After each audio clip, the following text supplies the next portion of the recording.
Bueno, ahí lo tenemos en línea finalmente a Mauricio Correa, como decíamos, experto en historia argentina, profesor e investigador de la Universidad Nacional de Rosario, para seguir hablando sobre el 17 de octubre, esta fecha, como decíamos, para festejo de algunos, para bronca y pesar de otros, pero que sigue dando tela para cortar en la Argentina. ¿Cómo estás, Mauricio? Buenos días. ¿Qué tal, Antonio? ¿Cómo andás? Buen día. Bien, bien, gracias por atendernos. Bueno, Gracias. a ver, ¿de qué hablamos cuando estamos hablando de 17 de octubre? Y qué temita, ¿no? El 17 de octubre significa muchas cosas en la historia argentina. Me sumo a lo que vos decías recién, ¿no? Que es una fecha que tiene un significado tan positivo para un sector de la sociedad argentina, pero a la vez para otro sector de la sociedad, ¿no? Genera un fuerte rechazo. Me parece que el 17 de octubre justamente expresa eso, porque es lo que expresa en su momento, en 1945, en ese contexto tan complejo de la historia argentina y de la historia mundial, el nacimiento del peronismo. Claro. Lo primero, digamos, que podemos señalar en relación a eso, Antonio, tiene que ver con que más allá del acontecimiento del 17 de octubre, que mañana se va a estar conmemorando el 75 aniversario digamos, de lo que se conoce como la gesta o el nacimiento del peronismo, hay una serie de preguntas que me parece que son las que más nos ayudan a aclarar un poco el significado que tiene, en términos de históricos, ¿no? En términos de lo que representa no solo para el peronismo, sino para la historia argentina. Claro. Es decir, ¿qué significó, qué expresó el 17 de octubre en la historia argentina, más allá de dar nacimiento al peronismo? Claro, sí. También podemos pensar qué es lo que perdura hoy, ¿no? De aquella movilización, de aquella fiesta del 17 de octubre. Me parece que lo primero que tenemos que tener en cuenta es que el 17 de octubre actúa en la historia argentina como una especie de punto de condensación, de transformaciones previas que se venían desarrollando. Sí. ¿Punto? Al menos, no entendí. Al menos de los años 30. ¿Punto dijiste De condensación. Condensación. Un punto de condensación de transformaciones previas que se venían desarrollando al menos desde los años 30, es decir, desde hacía por lo menos una década. Esas transformaciones habían ido profundizando un proceso de modernización en la Argentina, ¿no? Un proceso de industrialización, en el cual se había producido el crecimiento muy fuerte de la clase obrera y las formas de gobierno que se habían desarrollado en los años 30, que se conoce como la restauración conservadora, generaron, digamos, una serie de transformaciones económicas y sociales, de participación embrionaria del Estado en la economía argentina, pero con una demanda no atendida hacia los reclamos de la clase trabajadora. Claro. Entonces todo eso generó, digamos, en términos pensándolo estructurales, en términos económicos, una masa, digamos, de inconformidad, una masa de demanda por parte de la clase trabajadora. Y de alguna manera, el peronismo, a partir de su gestación y su nacimiento 17 de octubre, pero que tiene antecedentes, ¿no?, en el golpe del 43 y el Perón en la Secretaría de Trabajo, va a poder satisfacer estas demandas, ¿no? Se va a subir a este momento histórico y le va a dar además una impronta muy particular que tiene que ver con la impronta de un sector nacionalista del ejército.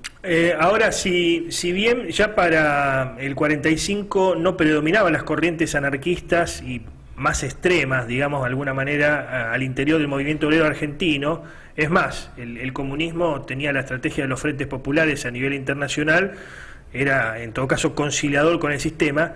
No obstante estaba el tema del peligro rojo, ¿no?, como se lo miraba en esa época, el peligro a una revolución comunista luego de lo acaecido en Rusia principalmente, que seguía dando tela para cortar. El peronismo de alguna manera y Perón ven este peligro, ven esta posibilidad de acecho contra la Argentina y deciden encuadrar al movimiento obrero. ¿Se lo puede pensar de esa manera, Mauricio? Sí, claramente. De hecho hay un sector de la historiografía argentina que lo piensa de esa manera. Es decir, lo que vos estás señalando, Antonio, es muy importante porque es el contexto internacional en el cual se desarrolla la experiencia de 1943 a 1946 con Perón como secretario de Trabajo. Claro. Y después, bueno, posteriormente ocupándonos dos cargos y asumiendo el protagonismo político de ese gobierno de la Revolución de junio del 43. Ahí lo que podemos indicar es que Perón es estratega muy hábil en ese contexto porque sabe utilizar, digamos, estas demandas insatisfechas de la clase trabajadora y le brinda al proyecto político que se encontraba amenazado, digamos, del gobierno militar del 43 por una oposición muy fuerte que articulaba a la mayoría de los partidos políticos en ese momento de Argentina, como la Unión Cívica Radical, Partido Socialista, Partido Comunista, los sectores conservadores, pero además articulaba en términos sociales a las grandes corporaciones empresarias. Claro. Entonces ahí podemos decir que Perón, en ese contexto de Segunda Guerra Mundial que estaba finalizando, logra estratégicamente, ¿no?, tener una mirada y un discurso en el cual, al promover al Estado como árbitro, ¿no?, a partir de la idea de colaboración social que él expresa, ¿no?, él se basa en esta idea de él lo dice expresamente, ¿no?, la colaboración social, puede generar un proceso de transformaciones en el cual, más allá de la inclusión de la clase obrera, ¿no?, pretende generar un empresariado nacional que no se unifique a esta mirada estratégica y pueda conducir a la Argentina hacia un proceso de industrialización autónoma en este contexto en el que se estaba iniciando la Segunda Guerra Fría. Claro. Ahora, yendo específicamente a ese día, el 17 de octubre, ¿no?, se empiezan a congregar obreros de a poco que iban llegando desde lo que hoy llamaríamos conurbano bonaerense, Berisso, de Ensenada, pasan el puente Pueyrredón, digamos, y van hacia la Plaza de Mayo en la mañana temprano. Ahora, si la policía o el ejército hubiera reprimido, no hubiera habido 17 de octubre, digamos, ¿no? Nunca llega esa orden para reprimir. Y aquí actúa Perón, ¿no?, de alguna manera fogoneando que la situación se desmadre para poder negociar después favorablemente. ¿Cómo lo ves? Sí, tal cual. Bueno, sí, de hecho, digamos, en los titulares de los periódicos, digamos, ¿no?, a posteriori del acontecimiento, que nos narran los acontecimientos, nos vamos a encontrar con estas miradas que vos estás planteando, ¿no? La policía dejó actuar, la policía tuvo complicidad con los sectores que se habían movilizado, claro, además, y en algunas otras ciudades de la Argentina también. Es decir, todo eso, bueno, lo que nos está marcando es las fuertes internas que se estaban sucediendo en el gobierno militar, en las cuales Perón tenía todavía una capacidad de maniobra muy importante.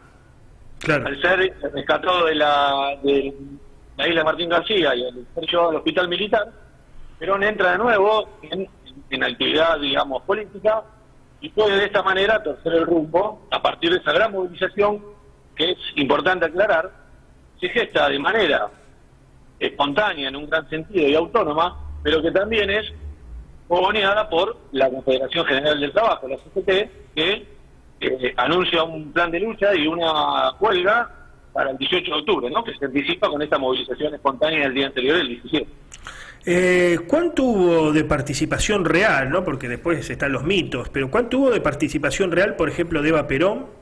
¿Cuánto hubo de participación real de Cipriano Reyes, que incluso, si mal no recuerdo, escribió un libro que se llama Yo hice el 17 de octubre de 1945? ¿Cuánto hay de cierto en eso? Sí, ahí, Antonio, digamos, nosotros tenemos, como sobre todo proceso histórico argentino, en este caso sobre el peronismo más todavía, debates y distintas miradas, ¿no? Los propios sectores peronistas van a reivindicar después a posteriori una participación muy activa de Eva Perón. Claro. La historiografía que se dedicó a estudiar estos temas, ¿no? Ahí tenemos, por ejemplo, un texto clásico de Juan Carlos Torres, que estudia los orígenes del peronismo. Podemos mencionar al 45 de Feliz Luna y muchos otros trabajos.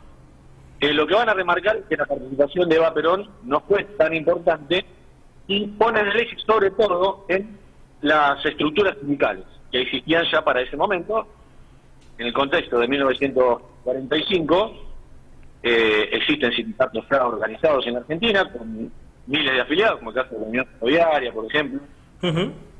que va a ser un sindicato muy importante, digamos, en el contexto del surgimiento del peronismo, pero también tenemos sindicatos nuevos, es decir, sindicatos que desde el propio Estado Nacional, ¿no?, a partir, digamos, de Perón y la Secretaría de Trabajo, se van a ir conformando, como la Unión Obrera Metalúrgica, es decir, la Unión Obrera de la Construcción, que inclusive van a participar de ciertas internas que había entre militantes de la izquierda de aquel momento, ¿no? Por ejemplo, algunos elementos del trotskismo opositores a las condiciones comunistas del sindicato metalúrgico, el estudiante de la UOM, van a dar origen, digamos, a la Unión Obrera Metalúrgica en el 43. Entonces, ahí lo que podemos decir que hay una participación muy, muy fuerte del movimiento obrero, organizado por un lado, pero además hay una corriente espontánea de participación que se escapa a el encuadre y a las directivas de los dirigentes sindicales, y eso se expresa el 17.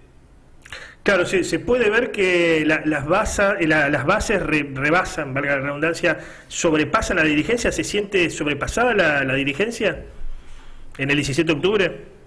Y de hecho si tenemos en cuenta los acontecimientos posteriores, la sensación que nos queda, digamos, de lo que sucedió el 17 de octubre es que las dirigencias sí rebasan, se ven rebasadas por las bases, más allá de que convocan a la huelga en una asamblea muy ajustada, en la que por muy pocos votos se decide por la huelga, porque esa dirigencia se mostraba indecisa dado el contexto político todavía, digamos, muy poco claro, porque Perón, al estar preso, digamos, no se definía la situación política hacia qué lugar se iba a disparar.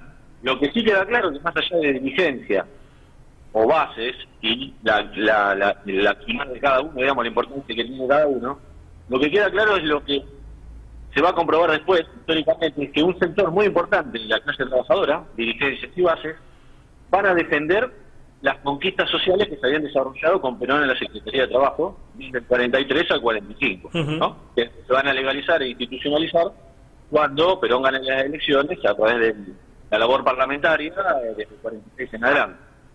Interesantísimo, en verdad, este tema. Estaría para hacer un programa de 5 horas como mínimo, pero no nos da el tiempo.